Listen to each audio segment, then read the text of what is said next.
Ed, which back then was Eddie, Liquor Eddie. She said, little Eddie wanted to DJ for you, right? So it has Jamaicans DJing is MCing, as far as we know. So when she said, little Eddie wanted to DJ for you, I thought he was coming to do like some Jamaican chant, like a Yellow Man and, that type of stuff, because she said DJ. So I was like, all right, send him over, let him come through. So he came down, and he asked me to loop Impeach the President. I was like, okay. So I'm still expecting to hear some Jamaican stuff on Impeach the President. So I looped it, and man, that's all she wrote. Everybody that was in that basement, I don't remember all who was down there, but everybody was down there was like, yo, this kid is nice. Maybe like 3 or 4 of his songs on that Youngest in Charge album was one rhyme. Ed was a battle rapper. Right. You know what I'm saying? So all that was one rhyme. So, when we actually started to record, I had to tell him when to stop. Go here, do this, blah, blah, blah, So, yeah, and most of the tracks I already had. It just happened to, because when I do tracks, I don't do tracks for a particular artist. Like, I don't do a track to fit Chubbs. I don't do a track to fit, Little Sean or to fit Special Ed. I just do tracks. And they listen to the tracks and they pick out what fits them, what they know they could, ride on. Right. Just like when I was doing Color Me Bad. All of those tracks were hip-hop tracks.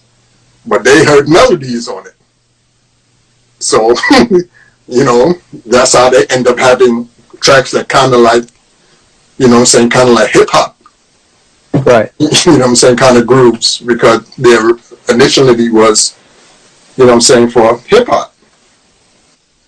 You also... I want to talk about my boy Hitman Howie Tee. That's right, Howie Tee, a prolific producer, songwriter, musician, artist, record executive. He wears all the hats. Yes, indeed. Howie started out actually back in the day, in the middle 80s. Actually, he was part of the Full Force family, where we paired him with the Real Roxanne, aka Joanne Martinez, and they went all around the world performing as the Real Roxanne with Hitman Howie Tee. My brother B Fine, also a Full Force, he spearheaded the production of all recordings of Real Roxanne and Hitman Howie Tee. They had a lot of hit records. They had one smash hit record in particular called Bang Zoom Let's Go Go, which was a top 10 record all over the world. Dope songwriter and producers. He collaborated with us, Full Force, for our song Alice, I Want You Just For Me, when him and Paul Anthony from Full Force collaborated on that together. And also he collaborated on many things with U.T.F.O. Me and Howie, we stayed in contact. I'd always reach out to him on his birthday and what's up and all of that stuff. So God bless him. I just want to list a great amount of things that he did.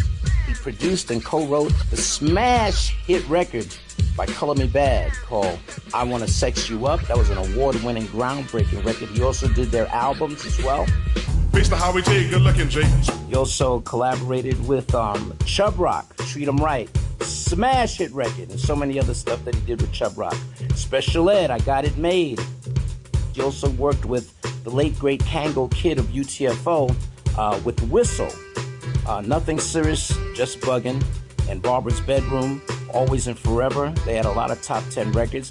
Him and Kango Kid, they wrote and produced a lot of Whistle smash hits, or all of Whistle smash hits actually. Howie Tee was also in the studio and he worked with Madonna, Maxi Priest, Heavy D, Patra, Little Sean, Crash Crew, Domino, ESP, CD3, Little Indian, Homage, and the list goes on and on and on till the break of dawn. So God bless you, Howie. Stay blessed. Keep doing the damn thing. The versatile brother that you are.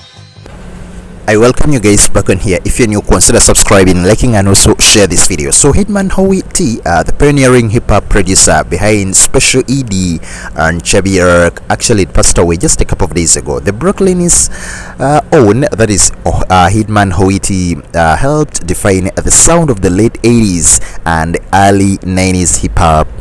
He passed away, and the cause of death at the time had not been revealed yet. Of course, we are still waiting for the death certificate. He was born as Howard Thompson in London, where he was raised in East Flatbush, then Brooklyn. At the time when he passed away, he was 61 years old.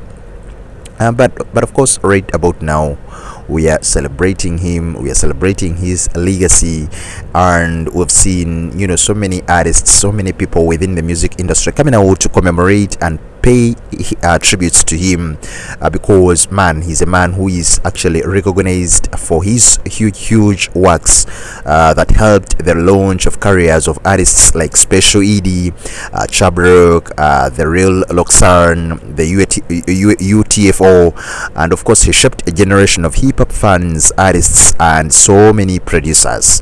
In the early 1980s, he actually emerged as a member of the electro-rap group, that is CDIII, which dropped a pair of singles on Prelude Records, and he soon shifted gears to another bubbling rap act out of BK. A production partnership with U.T.F.O's Kango Kid pushed him into true prominency. Together they introduced the world to Whistle, a trio whose 1985 single Nothing Serious, Just Baggin' became a global b-boy anthem. Soon thereafter, Howie Tee became the in-house producer at Select Records, and it was there that he created the most recognizable songs, Special ED's breakout single I Got It Made and Chubb Rock's dance hit Treat Them Right.